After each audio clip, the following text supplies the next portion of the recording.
अस्सलाम वालेकुम दोस्तों, मैं हूँ रुबीना ख़ान और आप देख रहे हैं सोशल बकेट टीवी। दोस्तों, दालचीनी जायकादार मसाला ही नहीं बल्कि एक फ़ायदेमंद दवा है और ऐसे लोग जिनका वज़न किसी भी चीज़ से कम नहीं होता और ना ही चर्बी घटती है, उनके लिए वाकई ये बहुत फ़ायदेमंद है।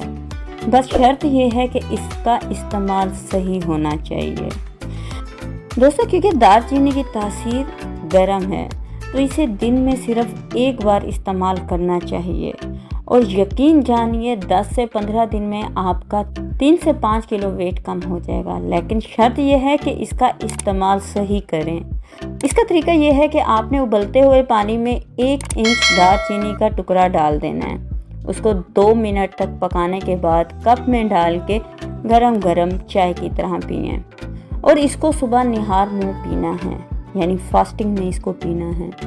10 से 15 दिन में आपके अंदर हकीकी तब्दीली आएगी, ना ही आपका वेट कम होगा और साथ साथ कोलेस्ट्रॉल भी नॉर्मल रहता है। और दोस्तों, इसके साथ साथ थोड़ा सा डाइट का कंट्रोल करके, यानी अगर आप एक टाइम में 2 रोटी खाते हैं तो इसको 1 कर दें, 1 खाते हैं तो हाफ कर दें और सिर्फ 10 से 15 मिनट वॉक करें और हकीकी तब्दीली अपने अंदर महसूस करेंगे।